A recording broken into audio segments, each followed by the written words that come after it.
नमस्कार मित्रों, आप सभी का स्वागत है। और नीतीश कुमार को एक सांसद ने खुलेआम चुनौती दी है कि कोई माई का लाल दूध पिया है तो हमारे खिलाफ चुनाव लड़ करके दिखा दे। ये कोई और नहीं है, ये एक्चुअली जहानाबाद के सांसद सुरेंद्र यादव है, जो पहले बेलागंज से विधायक हुआ करते थे। बेलागंज में उनके सुपुत्र जो है उपचुनाव लड़ रहे थे और उपचुनाव में उनकी करारी हार हुई है। उसके बाद से वो बौखलाए हुए हैं और एक टीवी चैनल पे उनसे जब सवाल किया गया तो इस तरह की भाषा का उन्होंने मुख्यमंत्री नीतीश कुमार के लिए प्रयोग किया। सबसे पहले जब उनसे इस चुनाव के बारे में और हार के बारे में जब उनसे पूछा गया तो उन्होंने सीधा-सीधा सरकार पर आरोप लगाया कि प्रशासन गुंडागर्दी पर उतर गई और पैसों के बलबूते पर ये चुनाव जो है जीता गया है। इस तरह का उन्होंने आरोप लगाया और कहा कि जहां सरकार और प्रशासन गुंडागर्दी पर उतर जाती है, वहां मानवता खत्म हो जाता है। और इस तरह नीतीश सरकार बिहार में 20 साल उसके पूरे करने जा रही है, लेकिन एक ऐसा चुनाव कभी नहीं हुआ जैसा इस उपचुनाव में देखने को मिला। इस छोटे से चुनाव में केंद्र सरकार और बिहार सरकार पूरी की पूरी टीम जो है यहाँ पे उतर गई। और उसके बाद उन्होंने एक और भी कहा कि फेयर चुनाव इंदिरा गांधी और अटल बिहारी वाजपेयी के समय हुआ करता था, अब केवल पुलिस गुंडागर्दी और पैसों पर चुनाव होते हैं, जो कि इन दोनों का इसमें पूरा बोलबाला रहा बेलागंज के उपचुनाव में। इसी के साथ ही उन्होंने कहा कि कोई माय का दूध पिया है तो चुनाव लड़ ले। इस्तीफा देकर नीतीश कुमार चुनाव लड़ लें। अगर हम हार गए तो लोकसभा से इस्तीफा दे देंगे, ये कहना है सुरेंद्र यादव का।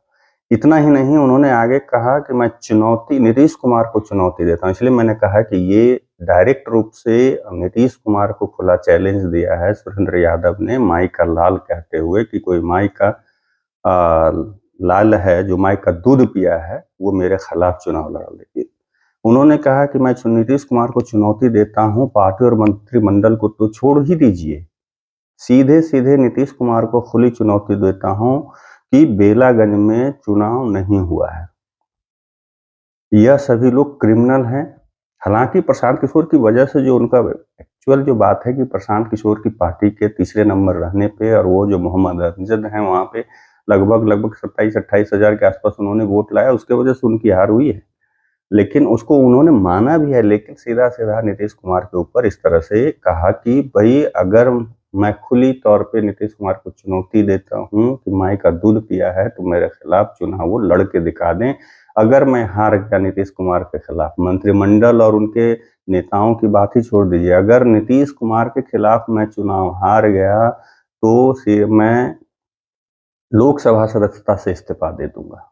ये उनका अहंकार है या क्या है वो तो अलग बात है। ये लगातार 2 चुनाव में उनको जो जीत मिली है उसके वजह से सातवें आसमान पे नहीं तो कहें कि हार की बौखलाहट है, जिसके कारण सुरेंद्र यादव एक संवैधानिक पद पे, यहाँ पे एक राज्य के प्रदेश के मुखिया हैं नीतीश कुमार, यहाँ पे जनता के द्वारा चुने हुए मुख्यमंत्री हैं और उनके लिए इस तरह के शब्दों का प्रयोग कि हाँ माई का दूध पिया है तो चुनाव लड़के दिखा दें, ये अशोभनीय ही नहीं, अक्षम्य भी है।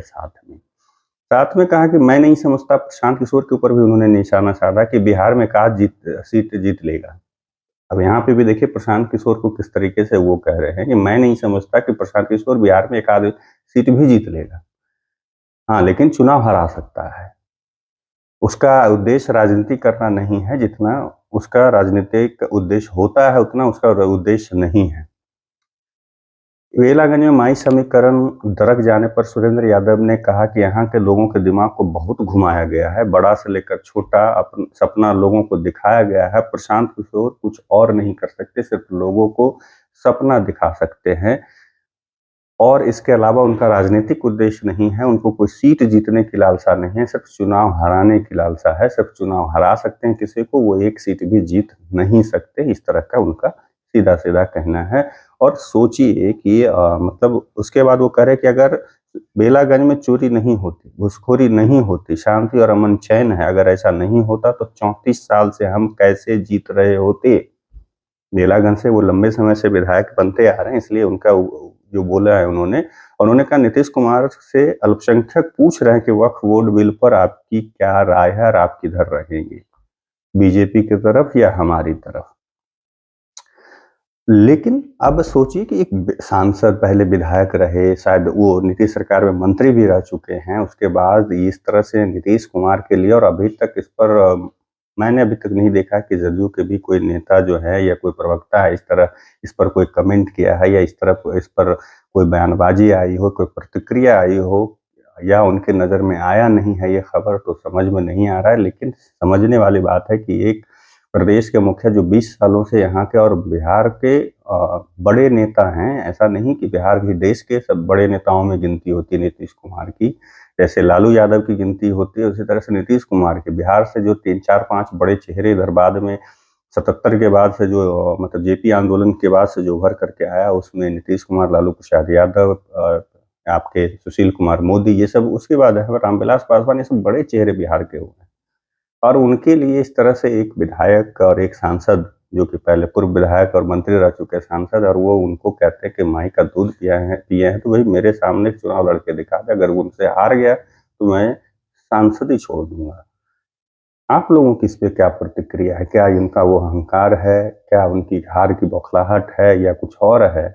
और ये जो दिखता है कभी-कभी राजद के जो आए दिन जो पब्लिक जनता जो बोलती है या जनता जिस चीज़ से डरती है, जिस चीज़ से जदयू हमेशा डराना भी चाहती है कि जंगल राज, ये उसी की झलक है, उसके वही प्रतिबिंब है कह सकते हैं कि इस तरह की भाषा जब मुख्यमंत्री के लिए प्रयोग हो सकता है, तो आम जनता के लिए लोगों के मन में क्या सोच हो सकती है? आप अपनी प्रतिक्रिया कमेंट करके दे सकते हैं। आप लोगों से विदा लेता हूँ, दूसरे वीडियो में मिलूँगा। नमस्कार।